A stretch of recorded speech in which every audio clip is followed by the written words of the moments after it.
Ok, Révélation chapitre 3, le verset sur lequel je veux me focaliser aujourd'hui, c'est le verset 12, où le Seigneur nous dit, Révélation chapitre 3, verset 12, « Celui qui vaincra, je ferai de lui une colonne dans le temple de mon Dieu, et il n'en sortira plus.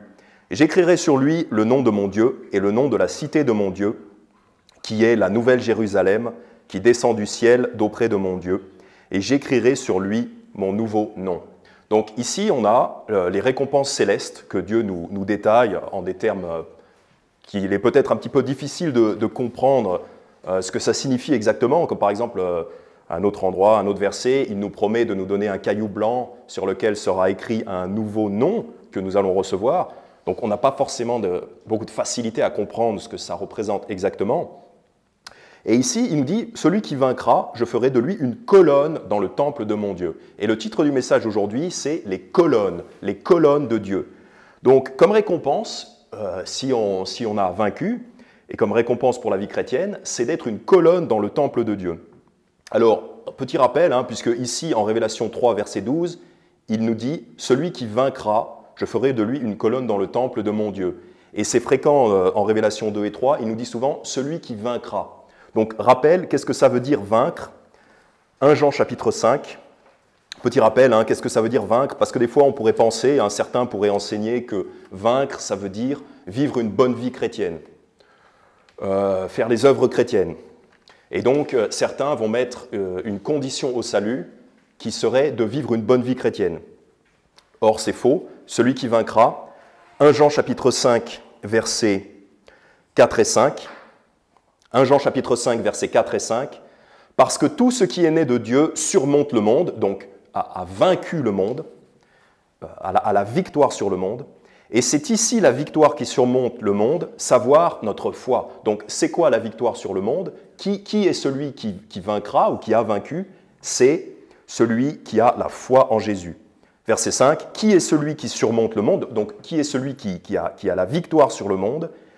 Qui est celui qui surmonte le monde, sinon celui qui croit que Jésus est le Fils de Dieu?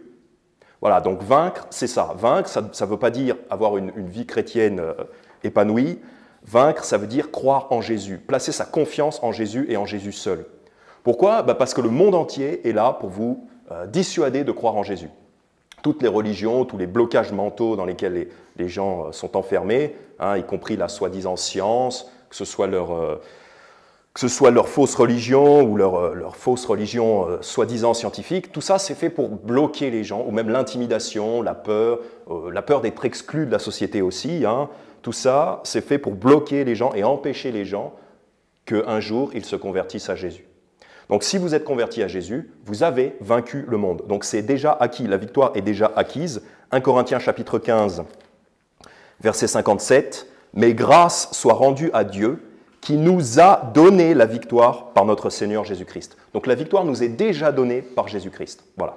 C'était un petit rappel pour rappeler que vaincre, ça veut dire avoir cru en Jésus. Donc le chrétien qui a vaincu, qui a cru en Jésus, qui a vaincu, une des récompenses que Dieu lui promet, c'est d'être une colonne dans le temple de Dieu. Alors, puisque le Seigneur nous dit qu'on va devenir une colonne dans son temple, pourquoi ne pas vivre déjà comme tel? Pourquoi ne pas prendre ce rôle-là pour quelque chose qui est à nous et vivre déjà comme une colonne? Pourquoi ne pas déjà s'approprier cette chose-là, le fait d'être une colonne? Parce qu'en fait, on voit dans la Bible qu'il y a des gens qui sont déjà considérés comme des colonnes. Galates chapitre 2, verset 9, vous n'avez pas besoin d'y aller, mais je vais vous le lire. Pendant ce temps, vous pouvez aller dans 1 Pierre chapitre 2. Vous pouvez aller dans 1 Pierre chapitre 2. Galates 2, chapitre 9 nous dit « Jacques, Céphas et Jean, qui sont regardés comme des colonnes, ayant reconnu la grâce qui m'avait été donnée, me donnèrent, à moi et à Barnabas, la main d'association, afin que nous allions, nous, vers les nations, et eux, vers la circoncision. » Donc, ce que je veux relever ici, c'est que Jacques, Céphas, c'est-à-dire l'apôtre Pierre, et l'apôtre Jean, qui sont regardés comme des colonnes. Donc déjà dans cette vie, avant même d'accéder au paradis, au ciel, avant même d'être dans Révélation chapitre 12, avant même de vivre cet événement de Révélation, chapitre 3, verset 12, il y a déjà des chrétiens qui peuvent être regardés comme des colonnes, qui peuvent être vus comme des colonnes. Donc qu'est-ce que ça veut dire? C'est quoi une colonne? C'est quoi un chrétien qui est regardé comme une colonne? 1 Pierre chapitre 2, verset 5. 1 Pierre chapitre 2, verset 5. « Vous aussi, comme des pierres vivantes, vous êtes édifiés en une maison spirituelle, un sacerdoce saint, afin d'offrir des sacrifices spirituels acceptables pour Dieu par Jésus-Christ. » Donc évidemment, la pierre angulaire du bâtiment, de la maison de Dieu, de l'Église, du peuple de Dieu, c'est Jésus, évidemment. Mais nous sommes des pierres vivantes. Et ces pierres bâtissent l'édifice de la maison de Dieu, de l'Église, du peuple de Dieu. Et certaines de ces pierres peuvent former des colonnes. Et c'est une vertu. Donc, qu'est-ce qu'il faut faire ici-bas, maintenant, hein, parce que l'objectif, c'est d'être édifié, donc de pouvoir édifier la maison de Dieu. Donc, qu'est-ce qu'il faut faire? Qu'est-ce que chacun de nous doit faire pour être regardé comme une colonne, pour avoir ce rôle-là d'être une colonne? Donc, c'est quoi une colonne, hein? Une colonne, c'est un pilier. Quand on a un bâtiment, il faut des piliers, des poteaux qui vont soutenir le poids de tout l'édifice. Une colonne, c'est ça, hein, c'est quelque chose de vertical qui assure la tenue et la stabilité de l'édifice. Si les colonnes sont détruites, l'édifice s'effondre. Donc, quelles sont les caractéristiques d'une colonne? Vous pouvez aller dans Proverbes chapitre 10. Proverbes chapitre 10. La première caractéristique d'une colonne, et c'est très important pour une colonne, d'être stable. Une colonne doit être posée sur un fondement stable. Elle peut pas, une colonne, si elle commence à bouger comme ça, par exemple même en cas de tremblement de terre, en cas de tribulation, hein, donc pour nous ce serait des tribulations, des afflictions, des changements dans nos routines, etc., ou des persécutions, une colonne ne peut pas se permettre de bouger. Son pied ne peut pas bouger, voilà. Sinon elle va se fragiliser et s'effondrer. Donc c'est la première caractéristique d'une colonne, c'est sa stabilité. Sa stabilité. Proverbe chapitre 10, verset 25. Proverbe chapitre 10, verset 25. « Comme le tourbillon passe, ainsi le méchant n'est plus. » Donc le méchant, c'est comme du vent. Hein. Il fait des trucs, il tourne comme un tourbillon, il s'agite beaucoup comme un tourbillon, et rapidement il disparaît. Le méchant, on ne se souvient même pas de lui quelques années après. Il n'a aucune mémoire dans le ciel, aucune mémoire éternelle. Mais le juste est un fondement éternel. Donc ça, c'est intéressant parce que le juste, pourquoi il est juste? Il est juste, non pas à cause de sa propre justice, mais grâce à la justice de Jésus, grâce à la justice que Jésus lui a donnée. Donc le juste, il a un fondement éternel. Ce fondement éternel, c'est le rocher de notre salut, c'est Jésus-Christ. Donc le juste, il a un fondement éternel. Okay? Donc c'est pour ça qu'il est juste. C'est grâce à Jésus. Mais le proverbe nous dit, le juste est un fondement éternel. Donc non seulement il a un fondement éternel, mais en plus lui-même, il est un fondement éternel. Le juste doit être fondé, doit être stable éternellement. Parce que le juste, il base sa vie sur la Bible, et les instructions de la Bible ne changent jamais, ni dans les différentes époques, ni selon les différentes sociétés humaines. Le mode de vie de la Bible, le chemin de Jésus ne change jamais. Et donc le juste, lui, il doit être fondé, il doit être stable et ne pas changer. Alors, donc le juste, c'est vraiment un fondement, c'est quelqu'un qu'on peut regarder, aujourd'hui, il fait certaines choses, hein, la vie chrétienne, et on peut le regarder dans 5 ans, dans 10 ans, et il pratiquera toujours les mêmes choses, parce que le juste, il est lui-même un fondement, il est stable comme une colonne. Alors, je voudrais vous encourager à être stable dans plusieurs choses. Hein. Premièrement, à être stable dans la doctrine. Éphésiens chapitre 4, versets 13 et 14. Parce qu'en fait, il ne faut pas toujours compter sur le prédicateur ou sur un pasteur ou sur quelqu'un que vous écoutez soit à l'église, soit sur Internet. Il ne faut pas toujours compter sur quelqu'un d'autre pour vous assurer votre stabilité dans la doctrine. C'est vous-même qui devez connaître la doctrine, qui devez la connaître personnellement. Et par exemple, pour telle doctrine, vous devez savoir à quel endroit dans la Bible vous allez pouvoir aller pour prouver cette doctrine. Il faut que vous soyez vous-même un fondement. Comme ça, si on vous demande comment faire pour être sauvé, hein, par exemple, hein, le plus important, eh ben, vous n'avez pas besoin de dire « Ah ben, demande le pasteur, demande au pasteur ou à n'importe quelqu'un ». Vous pouvez le dire vous-même, vous pouvez répondre vous-même à la question parce que vous êtes un fondement, vous êtes quelqu'un de stable et vous connaissez la doctrine. Vous savez exactement où aller dans la Bible pour prouver les doctrines principales.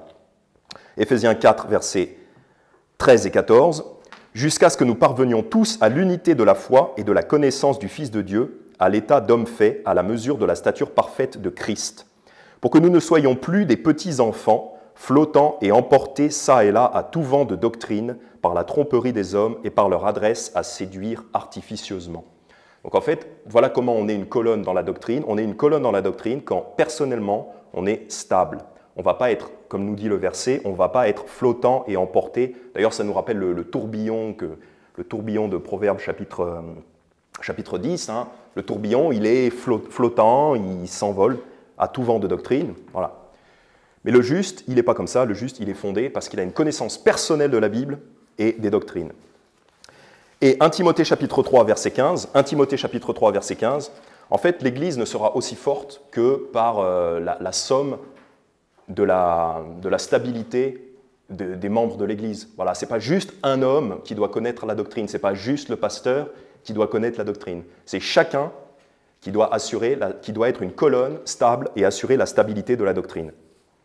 Sinon, si ce n'est pas le cas, si les membres de l'Église sont des petits-enfants et se font emporter ça et là par tout vent de doctrine, il va y avoir des fausses doctrines qui vont s'infiltrer dans l'Église.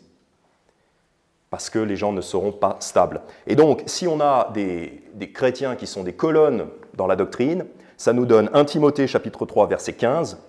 « Mais afin que tu saches, si je tarde, comment tu devrais te conduire dans la maison de Dieu, qui est l'Église du Dieu vivant, la colonne et la base de la vérité. » Donc l'Église, c'est la colonne et la base de la vérité. Ça veut dire que l'Église, elle porte la vérité. La vérité, elle est là, elle est portée par l'Église. Et l'Église porte la vérité aussi bien que la stabilité des colonnes, c'est-à-dire la stabilité dans la doctrine de chaque chrétien. Donc il faut absolument que nous soyons stables dans la doctrine, comme des colonnes, stables aussi dans votre venue à l'Église. Hein. On ne peut pas se permettre de ne pas venir au travail, par exemple. Vous avez un travail dans le monde, vous ne pouvez pas vous permettre comme ça, sur un coup de tête, de façon légère, comme ça, d'être absent, sans raison. Et bien à l'Église, c'est encore plus sérieux, l'Église, c'est encore plus important. Donc si vous ne pouvez pas vous permettre d'être absent au boulot, et ça, on ne peut pas se le permettre, et ben on peut encore moins se permettre d'être absent à l'Église, pour aucune raison. Évidemment, chacun a sa vie, chacun fait ce qu'il veut, a ses propres raisons personnelles. Mais la stabilité d'une colonne, quelqu'un qui est une colonne stable, va être tout le temps à l'Église. Il a déjà décidé en lui-même qu'il sera à l'Église à chaque fois qu'il y a Église. Voilà. Stabilité dans le fait de venir à l'Église. Ce n'est pas sur un coup de tête que on décide « je suis un peu fatigué » ou quelque chose. Voilà. Stabilité dans la prière. 1 Thessaloniciens chapitre 5, verset 17. C'est pareil, la prière, c'est une discipline chrétienne qu'il ne faut pas négliger. Il faut vraiment pas négliger cette discipline-là. 1 Thessaloniciens chapitre 5, verset 17. Priez sans cesse. Priez sans cesse. Voilà. Donc ça veut dire être stable. Tous les jours, vous priez. C'est jamais terminé. Vous n'avez jamais suffisamment prié. Ça ne s'arrête jamais. Éphésiens 6, verset 18. Pareil, Éphésiens 6, verset 18. Priant en tout temps par l'Esprit, par toutes sortes de prières et de supplications, et veillant à cela en toute persévérance et supplication pour tous les saints. Donc ici, il nous dit, voilà, priant en tout temps, priez tout le temps, à toute occasion, ça ne s'arrête jamais. Vous devez être stable dans votre vie de prière. Stable aussi dans l'évangélisation. L'évangélisation, ce n'est pas quelque chose qu'on fait quand on a l'envie, comme ça, soudainement, c'est un jour spécial, par exemple, 3 fois par an, à Pâques, à Noël, et puis une autre fois. Non, l'évangélisation, ce n'est pas quelque chose qu'on fait par hasard, comme ça, quand on sent qu'on a envie de sortir. L'évangélisation, ça doit être stable, régulièrement, idéalement toutes les semaines, ou même plusieurs fois par semaine, après c'est vous qui décidez. Mais c'est pareil, c'est quelque chose qu'on décide dans sa vie. On décide dans sa vie de devenir un gagneur d'âme. On décide qu'on va faire ça dans sa vie. Et donc, à partir du moment où on a pris cette décision, jusqu'à la fin de nos vies, c'est régulier. C'est évangélisation régulièrement. Et on ne s'arrête pas sous un prétexte léger. Voilà, il faut avoir cette stabilité. Et si vous pensez, en fait, la stabilité, c'est ça qui va vous garantir le succès à la fin de votre vie. C'est comme ça qu'on peut apprendre quoi que ce soit votre job, ou si vous voulez apprendre quelque chose de nouveau, une nouvelle compétence, par exemple jouer d'un instrument de musique. une des clés pour apprendre une nouvelle compétence, pour avoir du succès dans quelque chose, c'est de travailler avec régularité sur le long terme. Ou par exemple faire du sport, faire de la musculation, c'est travailler avec régularité, par exemple 3 fois par semaine, mettons, ou tous les jours, ou voilà, enfin, il n'y a pas de fin, c'est tout le temps, année après année après année, et dans 10 ans, je veux que les gens ici, dans 10 ans, dans 30 ans, ils soient toujours en train de faire de l'évangélisation toutes les semaines, une ou même plusieurs fois par semaine, voilà. Jacques 1, versets 4 à 8, Jacques chapitre 1, versets 4 à 8. Donc ça, c'est quelque chose qu'il faut décider, hein. On n'est pas des enfants, il faut grandir. Il faut grandir et se construire une vie. Et on construit une vie avec la stabilité de nos disciplines quotidiennes. Une bonne vie se construit quotidiennement avec des disciplines. Jacques chapitre 1, versets 4 à 8. Donc ça, c'est le contraire, hein. Ce serait plutôt quelqu'un qui ne serait pas stable. Jacques chapitre 1, versets 4 à 8. « Mais laissez la patience avoir son œuvre parfaite. » Donc la stabilité demande de la patience, hein, année après année. « Mais laissez la patience avoir son œuvre parfaite, afin que vous soyez parfaits et accomplis, ne manquant en rien. Et si quelqu'un de vous manque de sagesse, qu'il demande à Dieu, qui donne à tous libéralement, et ne reproche pas, et cela lui sera donné.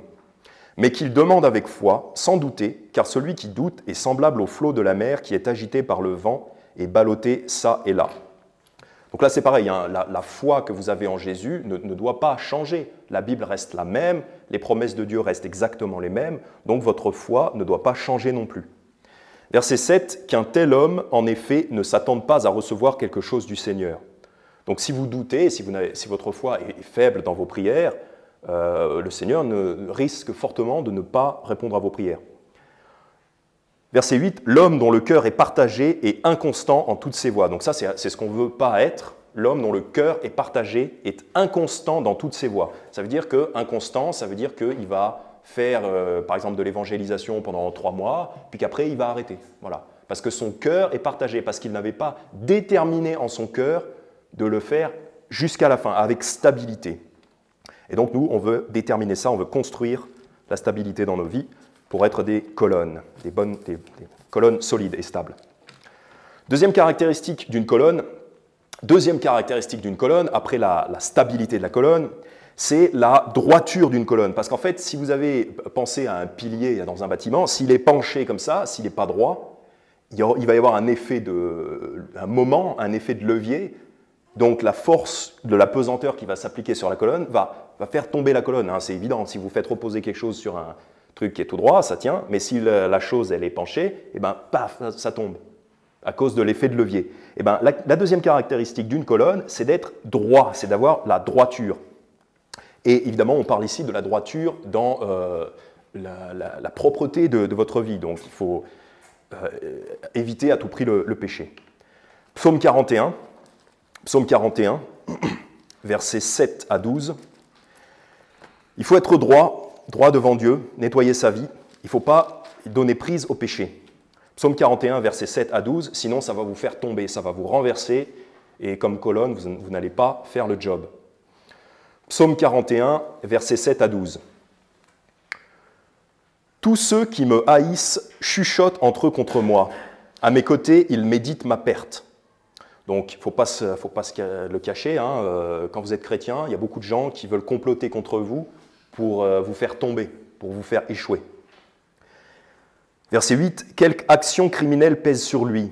Le voilà couché, disent-ils, il ne se relèvera plus. » Donc, ce que pensent les gens, ils pensent quelque action criminelle pèse sur lui. En fait, ils assument que vous avez fait une faute, que vous êtes en faute, et ils vont vouloir chercher la faute. Faites bien attention, les gens vont vouloir chercher la faute en vous. Et s'il y a une faute en vous, ils vont la trouver, tôt ou tard. Tôt ou tard, ça va vous rattraper. D'ailleurs, il y a un verset dans l'Ancien Testament qui dit « Soyez sûr que votre... » Je paraphrase, mais « Soyez sûr que votre péché vous trouvera. » Je ne sais pas si c'est la citation exacte, mais « Soyez sûr que votre péché vous trouvera. » Tous les péchés que vous avez, tôt ou tard, ils vont vous retrouver. Ils vont venir vous mordre le derrière. Donc, et les gens vont vouloir chercher la faute chez vous. Verset 8, « Quelque action criminelle pèse sur lui. Le voilà couché, disent-ils, il ne se relèvera plus. Même l'homme avec qui j'étais en paix, qui avait ma confiance et qui mangeait mon pain, a levé le pied contre moi. » Mais toi, Éternel, aie pitié de moi et me relève, et je le leur rendrai. À ceci, je connais que tu prends plaisir en moi, c'est que mon ennemi n'a pas lieu de se réjouir à mon sujet. » Donc, grâce à Dieu, cet homme-là, le psalmiste, il a été secouru par Dieu. Verset 12, « Mais tu me soutiens dans mon intégrité. Tu m'as établi devant toi pour toujours. » Le Seigneur l'a soutenu, mais tu me soutiens dans mon intégrité, parce qu'il était intègre. Probablement que si cet homme n'avait pas été intègre, l'Éternel ne l'aurait pas soutenu. Parce que si vous avez vraiment une faute grave, un péché grave dans votre vie, évidemment, on a toujours plus ou moins du péché dans nos vies, mais si vous avez un péché grave et comme un abcès dans votre vie, c'est pas sûr que l'Éternel puisse vous soutenir dans votre intégrité si vous n'êtes pas intègre. Donc vous êtes comme une colonne qui est penchée, qui est vulnérable à la pesanteur.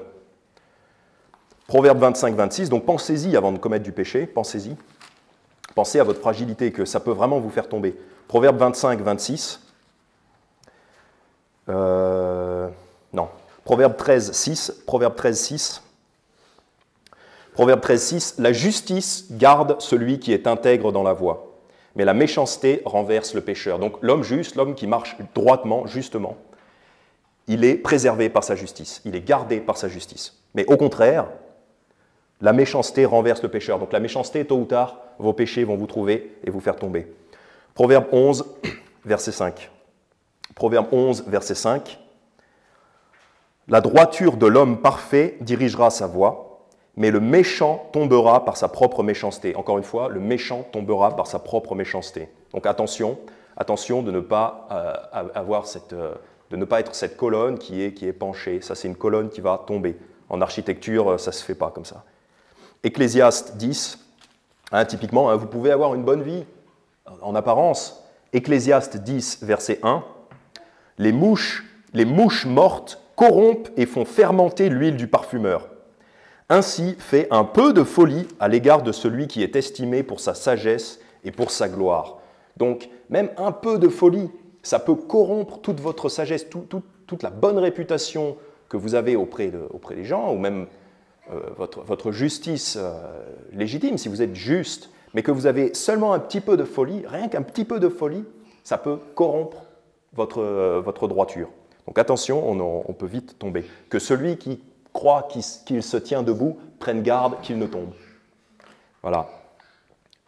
Parce que vous croyez que vous vous tenez debout, vous croyez que vous êtes droit, mais attention, la moindre... Et d'ailleurs, la pesanteur, ça marche comme ça. Si vous êtes tout droit, il y a zéro problème. Mais dès que vous commencez à avoir 1 degré d'inclinaison, ça amplifie la fragilité, la force, et de plus en plus, de plus en plus. Donc dès que vous vous écartez un tant soit peu de la droiture, ça vous entraîne dans une chute, et ça va vous faire tendre à chuter de plus en plus facilement. Par contre, une colonne qui est toute droite, on peut vraiment absolument rien la renverser. Elle est vraiment solide à toute épreuve. Autre caractéristique d'une colonne, donc on a vu la stabilité des colonnes, la droiture des colonnes. Autre caractéristique d'être une colonne, donc pour nous, c'est qu'une colonne porte du poids sur ses épaules. Voilà. Une colonne, ce n'est pas juste un pilier qui est là tout seul dans la campagne avec rien dessus, sinon ça ne sert à rien. Mais le job d'une colonne, c'est de porter du poids sur ses épaules. Et pour nous, c'est-à-dire d'avoir des responsabilités, de prendre des responsabilités. Et ça, je commence un petit peu à l'apprendre avec mes amis qui ont des enfants, mon frère qui a un enfant. En fait, ça oblige les gens à devenir responsables et à prendre des responsabilités sur leurs épaules. Et nous, c'est pareil, on ne peut pas vivre nos vies comme ça, juste pour nous-mêmes, une vie facile, on s'occupe de rien, on s'occupe juste de sa petite personne, on s'occupe juste de se nourrir soi-même. Non, ça c'est une vie qui ne vaut pas la peine d'être vécue. Une vie qui a de la valeur, c'est quelqu'un qui prend des responsabilités, qui va vivre pour le groupe et qui va prendre du poids sur ses épaules, des responsabilités. 1 Pierre chapitre 4, verset 10. 1 Pierre chapitre 4, verset 10. Donc les responsabilités que vous allez vivre, que vous allez prendre dans vos vies. Les personnes qui ne prennent pas de responsabilités sont des enfants, en fait. Mais à un moment donné, il faut grandir, il faut prendre certaines responsabilités. Il faut prendre un certain poids sur vos épaules. 1 Pierre chapitre 4, verset 10. « Que chacun emploie le don selon qu'il a reçu au service des autres, comme de bons dispensateurs de la grâce diverse de Dieu. » Donc, vous avez chacun d'entre vous, chacun d'entre nous, a reçu différents dons de Dieu. Et à l'époque, il y avait des dons miraculeux, les guérisons, la prophétie, le parler en langue, donc des langues étrangères. Mais ça peut aussi s'appliquer en un sens plus large à tous les talents que vous avez dans vos vies. Et la Bible nous commande d'employer le don que vous avez reçu. Donc chacun est bon à quelque chose. Chacun d'entre nous est bon à quelque chose. Peut-être on vous a dit vous êtes un bon à rien. Non, non, vous avez reçu un don. Vous n'êtes pas bon à rien. Chacun est bon à quelque chose. Et Dieu nous commande d'employer le don que nous avons reçu au service des autres. Voilà, ce n'est pas au service de soi-même. Une colonne qui est toute seule, elle est au service d'elle-même, elle se tient elle-même. Mais une bonne colonne, une colonne de Dieu, elle est au service des autres, elle est au service du bâtiment, elle est au service de la maison de Dieu, de l'Église, pour tenir l'édifice. Au service des autres, c'est très important d'avoir ça dans la tête, de servir les autres, comme de bons dispensateurs de la grâce diverse de Dieu. Donc, alors ça peut être les responsabilités personnelles dans la famille, comme par exemple prendre soin de ses parents. Ça, c'est très important. Hein.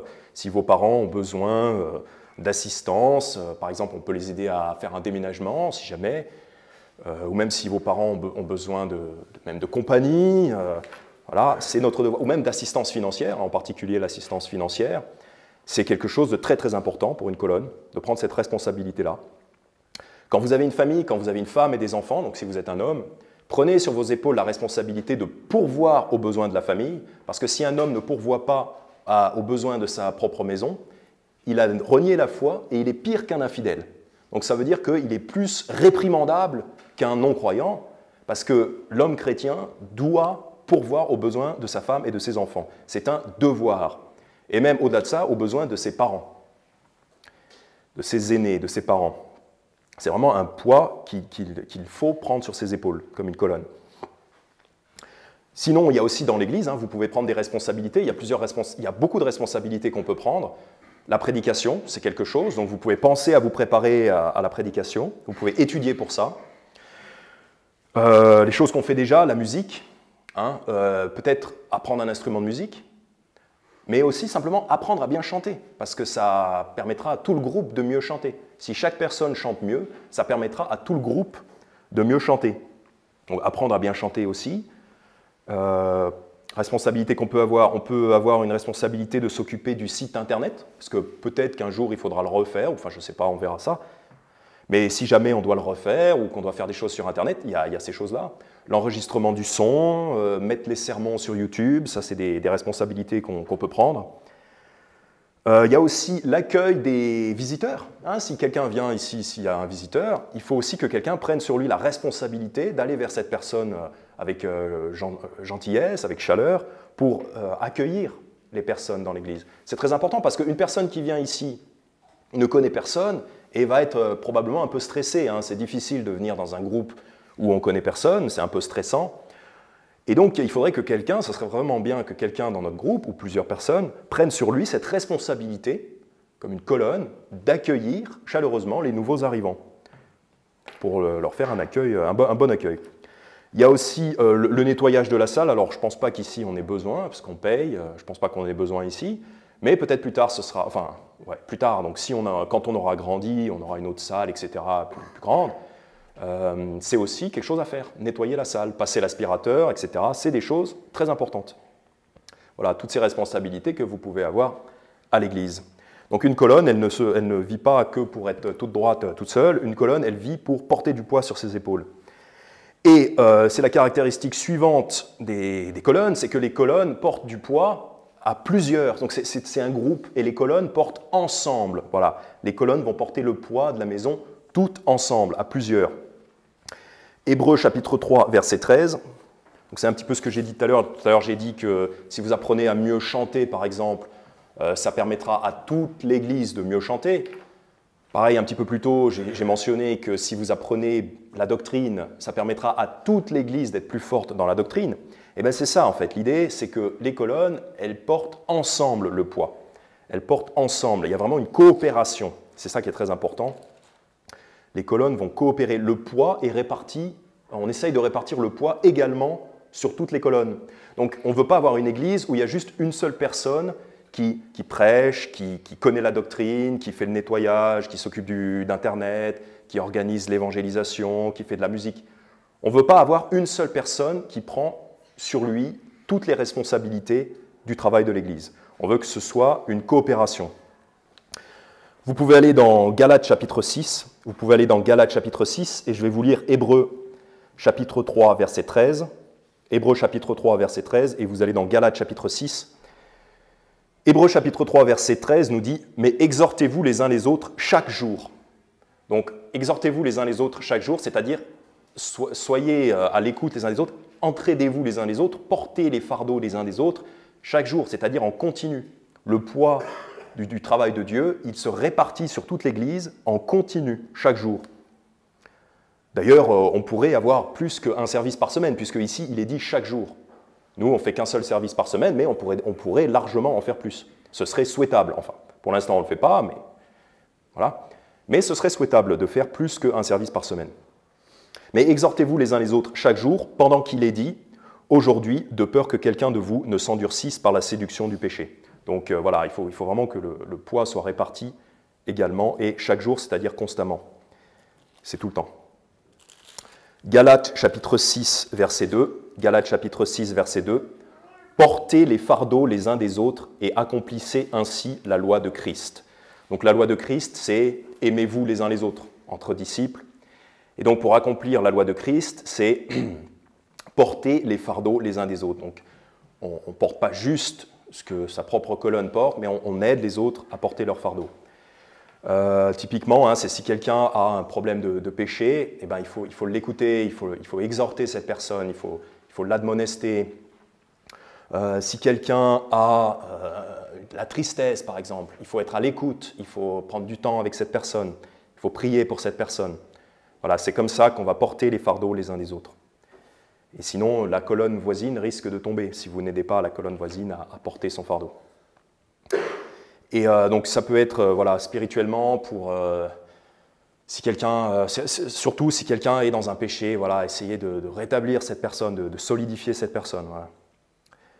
D'ailleurs au verset 1, Galates chapitre 6, verset 1, « Frères, si un homme a été surpris en quelque faute, vous qui êtes spirituels, redressez un tel dans un esprit de douceur, te considérant toi-même, de peur que tu ne sois aussi tenté. » Donc ce qu'il nous dit ici, c'est de redresser la personne. Comme on a vu tout à l'heure, une colonne qui n'est pas droite, elle va tomber, elle va finir par tomber. Donc là, on nous commande de redresser la colonne voisine qui n'est pas droite, qui est dans le péché. Avertissez vos frères et sœurs, si vous voyez qu'ils ont du péché dans vos vies, avertissez-les avec amour, même si c'est dur de réprimander quelqu'un, c'est difficile parce que ce n'est pas agréable. Alors, ce n'est pas toujours agréable à entendre, la réprimande, mais c'est notre devoir de s'avertir les uns les autres. Attention, ce que tu fais ici va te conduire à la mort. Ce que tu fais ici va te conduire à l'échec. D'ailleurs, Jacques chapitre 5, je vais juste vous le lire, Jacques chapitre 5, verset 19, « Frères, si quelqu'un d'entre vous s'écarte de la vérité et que quelqu'un le ramène, qu'il sache que celui qui a ramené un pécheur du sentier de l'égarement sauvera une âme de la mort et couvrira une multitude de péchés. » Donc, faites bien attention, si un frère ou une sœur s'écarte de la vérité, c'est-à-dire commence à entrer dans le péché, avertissez-les et vous sauverez leur vie. Vous sauverez leur vie chrétienne, vous sauverez leur vie. Et il y a aussi des applications pratiques, même moins spirituelles, on va dire. Deutéronome 22, si vous les regardez dans Deutéronome 22, une application un peu plus au niveau terrestre, on va dire. Deutéronome 22, versets 1 à 4. Deutéronome 22, versets 1 à 4. Donc, portez les fardeaux des autres, on n'est pas tout seul. On n'est pas tout seul. Deutéronome 22, versets 1 à 4. « Si tu vois le bœuf ou la brebis de ton frère égaré, tu ne t'en détourneras point, tu ne manqueras point de les ramener à ton frère. Que si ton frère ne demeure pas près de toi et que tu ne le connaisses pas, tu les retireras dans ta maison et ils seront avec toi jusqu'à ce que ton frère vienne les chercher, et alors tu les lui rendras. Tu feras de même pour son âne, et tu feras de même pour son vêtement, et toute autre chose que ton frère aura perdue et que tu auras trouvée, tu ne pourras point t'en détourner. Si tu vois l'âne de ton frère ou son bœuf tomber dans le chemin, tu ne t'en détourneras point, tu les relèveras avec lui. » Donc là, l'idée, c'est que si vous voyez, par exemple, un billet de 50 francs par terre, là, vous ne le laissez pas, évidemment, on ne va pas le laisser traîner, on va ramasser ça en général, mais l'idée, c'est de le prendre et plus tard de demander hey, « t'as pas perdu un billet de 50 francs, t'as pas perdu un billet de 50 francs ?» Même si vous ne savez pas à qui ça appartient, eh ben, vous le gardez dans l'objectif de le rendre à la personne. Moi, j'ai souvent ça au boulot, d'ailleurs. Les gens ont tendance à oublier des trucs dans ma camionnette. Ils oublient un vêtement, des gants ou un vêtement de pluie, par exemple. Ils oublient leurs affaires. Alors, je pourrais dire, je m'en fiche, je mets ça n'importe à la poubelle, ou voilà. Mais il ne faut pas faire ça. Il faut considérer que cette chose, bon, en l'occurrence, ce n'est pas des frères, puisque voilà, ce n'est pas des chrétiens, mais peu importe, il faut le faire aussi pour eux. Il faut considérer que cette chose appartient à quelqu'un et se soucier aussi des affaires des autres. Ici, par exemple, s'il y a quelqu'un qui va aux toilettes, qui laisse son sac ici, il faut faire attention qu'il n'y ait pas quelqu'un d'autre qui vienne voler ça. Bon, on ne soupçonne pas qu'il y aura des voleurs parmi nous, mais Judas, donc il y aura probablement tôt ou tard des méchants, des voleurs qui vont venir. Donc si quelqu'un va aux toilettes, que la personne laisse son sac, gardez un œil sur les affaires de la personne quand même. L'idée, ce n'est pas de s'occuper des affaires des autres, c'est pas ça. Pas de se mêler de ce qui ne nous regarde pas, évidemment. Mais l'idée, c'est de faire attention, les biens, les possessions des autres, s'ils sont perdus, eh ben, c'est un problème. Et il faut faire vraiment attention que les personnes ne perdent pas leurs biens. Ou même, par exemple, au travail, si vous avez un collègue qui fait une erreur, par exemple. Dans son job, dans sa responsabilité, il fait une faute. Et il ne s'en est pas rendu compte, il ne s'en est pas aperçu. Ben, soit vous corrigez la faute et vous dites hey, mec, fais gaffe, tu t'étais trompé là, mais j'ai rattrapé ce que tu as fait. Mais dites-lui, ne laissez pas la chose comme ça en plan, ne laissez pas une erreur traîner en vous disant oh, de toute façon, ce n'est pas mon boulot, ce n'est pas ma responsabilité, ce n'est pas mon problème. Ce n'est pas votre problème, mais si, c'est votre problème justement, parce que vous faites partie d'une organisation, vous êtes dans une alliance. Une entreprise, c'est une alliance, une église, c'est une alliance, c'est des gens qui travaillent ensemble. Et donc, si ça vous regarde, c'est aussi votre problème. C'est aussi votre problème. C'est vraiment un commandement ici dans Deutéronome. Tu ne manqueras pas de les ramener à ton frère. Verset 1, tu ne manqueras pas de les ramener à ton frère. C'est-à-dire que si tu ne les ramènes pas, bah, c'est une faute. Donc voilà, on aide. Les colonnes sont là pour porter le poids de l'édifice à plusieurs. Chacun ne s'occupe pas juste de ses petites affaires personnelles. Et dernier point sur les colonnes, donc qu'est-ce que les colonnes ont comme caractéristique? C'est que les colonnes peuvent supporter le bâtiment, même s'il y a une colonne qui tombe, parce que ça va arriver, les autres colonnes peuvent quand même continuer à soutenir le bâtiment.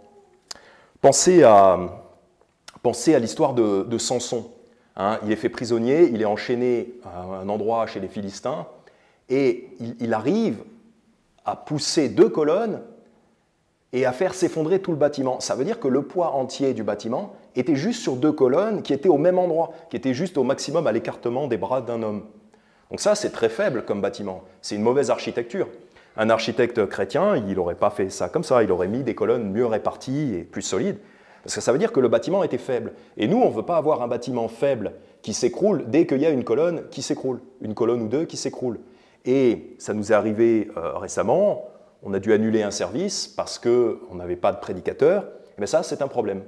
C'est un problème parce que le prédicateur, la colonne, à ce moment-là, il n'a pas pu prêcher. Et ça arrive, des maladies, voilà. Et il n'y avait personne pour le remplacer. Et bien ça, c'est vraiment un problème. Il ne faut pas que ça se reproduise. Et donc, il faut pouvoir suppléer si quelqu'un d'autre défaille dans sa tâche, dans sa responsabilité. Parce que ça va arriver. Il ne faut pas juste compter sur une personne pour prêcher. Il faut que nous autres qui faisons la prédication, il faut toujours qu'on ait 1 ou 2 sermons préparés à l'avance, au cas où. Pareil pour les chants, encore une fois, il ne faut pas compter que sur le chef de la chanson pour tout faire à votre place. Il faut aussi vous-même être capable de chanter correctement, etc. Mais ça, c'est vraiment l'exemple qui m'est venu à l'esprit parce que c'est ce qui nous est arrivé la semaine dernière. Psaume 91, verset 7, et pendant ce temps, vous pouvez aller dans 2 Samuel, chapitre 10, 2 Samuel, chapitre 10, et je vais vous lire Psaume 91, verset 7. « Qu'il en tombe 1000 à ton côté et 10 000 à ta droite, elle n'approchera point de toi. Elle n'approchera point de toi, ça veut dire la mortalité, la défaite, la mortalité n'approchera point de toi, même s'il en tombe 1000 à ton côté et 10 000 à ta droite. Donc là, c'est une promesse de Dieu qui va nous garder même dans les batailles, dans les carnages, dans les famines, etc. Donc c'est une promesse vraiment de Dieu qui va nous préserver. Mais c'est aussi pour nous avertir que ça arrive que des gens tombent à nos côtés. Ça arrive que les gens tombent. Même si ce n'est qu'une maladie qui vous empêche de prêcher. Ça peut arriver. Eh bien, Dieu, il veut faire que, même s'il y en a 10 000 qui tombent à nos côtés, on reste debout. Et il peut le faire. Et il faut que nous, on soit prêts à être debout. 2 Samuel chapitre 10, s'il n'y a personne pour remplacer, ben, tout s'arrête. Tout s'arrête, voilà, il n'y a pas d'église et c'est vraiment un gros problème. 2 Samuel chapitre 10, versets 7 à 12. Là, on a une bataille, et la bataille a l'air vraiment très, très difficile à remporter. Les hommes qui combattent ne sont pas certains de la victoire. 2 Samuel chapitre 10, versets 7 à 12. David, l'ayant appris, envoya Joab et toute l'armée, les plus vaillants hommes. Alors les enfants d'Ammon sortirent et se rangèrent en bataille à l'entrée de la porte, et les Syriens de Tsoba et de Rehob, et ceux de Tob et de Maaka étaient à part dans la campagne. Et Joab, voyant que leur armée était tournée contre lui devant et derrière, donc ils sont encerclés, ce qui arrive souvent dans une église, je veux dire, on est encerclé par le monde, le monde est tout autour. Et Joab, voyant que leur armée était tournée contre lui devant et derrière, choisit d'entre tous ceux d'Israël des hommes d'élite et les rangea contre les Syriens. Et il donna la conduite du reste du peuple à Abishai son frère, qui les rangea contre les enfants d'Ammon. Et il lui dit, « Si les Syriens sont plus forts que moi, tu me viendras en aide. Et si les enfants d'Ammon sont plus forts que toi, j'irai te délivrer. » Donc là, ce qu'il lui dit, c'est, voilà, on est soumis à des grandes difficultés, on est encerclé, et bien s'il y en a un qui tombe, s'il y en a un qui défaille d'un côté, et bien l'autre pourra l'aider. Parce que, heureusement, ils sont deux. Mais si ils ne sont pas prêts à s'entraider, et ben, il y a vraiment risque d'encerclement et de déroute complète. Et ben, pour nous, c'est pareil. Il faut qu'on se dise ça les uns les autres. C'est pour ça que je vous dis ça, je vous donne ce verset. Si ma maladie est plus forte que moi, on revient au même exemple que la dernière fois, tu me viendras en aide. Ou par exemple, ça peut être aussi, si je n'ai pas de voiture et que j'ai besoin d'aller quelque part pour faire quelque chose, tu me viendras en aide, tu m'aideras à me déplacer quelque part avec ta voiture, par exemple. Si ma maladie est plus forte que moi, tu me viendras en aide, tu me remplaceras dans la prédication. Et si les enfants d'Ammon sont plus forts que toi, j'irai te délivrer. Et vice-versa, on va se délivrer mutuellement les uns les autres. Sois vaillant et combattons vaillamment pour notre peuple et pour les villes de notre Dieu, et que l'Éternel fasse ce qui lui semblera bon. Voilà. Voilà, donc plus aussi dans notre vie chrétienne, Philippiens 2, verset 30. Je vais vous citer ce verset, Philippiens 2, verset 30. Ça parle du frère Épaphrodite, Philippiens 2, verset 30, « Car il a été près de la mort pour l'œuvre de Christ, ayant exposé sa vie pour suppléer au service que vous ne pouviez me rendre vous-même. » Donc, les Philippiens, les gens de Philippe, l'église de Philippe, devaient rendre service à Paul, donc probablement lui envoyer de l'argent pour l'aider à ses voyages, mais ils n'ont pas pu. Et donc, heureusement qu'il y avait cet homme, Épaphrodite, qui a même été près de la mort, donc il a risqué sa vie, pour servir Paul, parce que les autres ne pouvaient pas. Ça peut très bien arriver. 1 Thessaloniciens 2, verset 18. Ce qui m'a fait penser à ça, c'est quand frère Taverner est venu l'année dernière, il y a à peu près un an, il y avait une rumeur comme quoi peut-être qu'il ne pourrait pas venir à cause du Covid. Et c'était un petit peu stressant pour nous et pénible de penser que peut-être il n'allait pas venir. Et s'il avait fallu, il aurait fallu le remplacer aussi. Heureusement, grâce à Dieu, il a pu venir, mais s'il avait fallu, il aurait fallu aussi pouvoir le remplacer. 1 Thessaloniciens chapitre 2, verset 18. « Nous avons donc voulu, une et même deux fois, aller chez vous, au moins moi, Paul, mais Satan nous en a empêchés. » Donc là, on a Paul qui veut aller dans une église, l'église des Thessaloniciens, donc pour les encourager, pour les enseigner, mais Satan a empêché Paul d'aller à cette église. On peut penser que Satan aurait pu empêcher, ou aurait certainement voulu empêcher frère Taverner de venir nous voir l'année dernière. Ça peut arriver. Satan est contre nous, il va vouloir nous empêcher empêcher un prédicateur de venir, par exemple, nous empêcher de prêcher en nous affligeant de maladies. C'est des choses qui se passent dans le monde spirituel. Et chapitre 3, 1 Thessaloniciens chapitre 3, c'est pourquoi, ne pouvant attendre davantage, nous avons trouvé bon de demeurer seuls à Athènes, et nous avons envoyé Timothée, notre frère et ministre de Dieu, et notre compagnon d'œuvre dans l'évangile de Christ, pour vous affermir et vous conforter concernant votre foi, afin que nul ne soit ébranlé dans ses afflictions. Donc même si Paul ne peut pas venir, ne soyez pas ébranlés, c'est-à-dire ne soyez pas découragés. Et là, ne soyez pas découragés parce qu'il peut envoyer Timothée. Et donc Timothée est cette colonne qui peut remplacer Paul, qui n'a pas pu faire son job ici. Afin que nul ne soit ébranlé dans ses afflictions, car vous savez vous-même que nous sommes destinés à cela. Donc s'il n'y avait pas eu Timothée, peut-être que l'église des Thessaloniciens aurait été vraiment triste et affligée. Voilà. Donc il faut toujours qu'il y ait une colonne, qu'il y ait un homme ou plusieurs qui disent, voilà, c'est pas grave, même s'il y a temporairement, il y a un petit retour en arrière, enfin il y a un petit problème, voilà, temporairement, c'est pas grave, on va remplacer, quelqu'un d'autre va remplacer, et ça va aller. Verset 5, 1 Thessaloniciens chapitre 3, verset 5, « Ne pouvant donc attendre plus longtemps, j'envoyai Timothée afin de savoir ce qu'il en était de votre foi, de peur que le tentateur ne vous eût tenté et que notre travail ne fût devenu vain. » Donc il y a le risque que le diable va avoir prise sur l'Église, va décourager les gens. Par exemple, si nous on loupe un service, 2 services, etc., ça va décourager les gens. Parce qu'il y en a qui seront venus pour rien. Il y en a qui ne savaient pas que c'était annulé, qui vont être venus pour rien.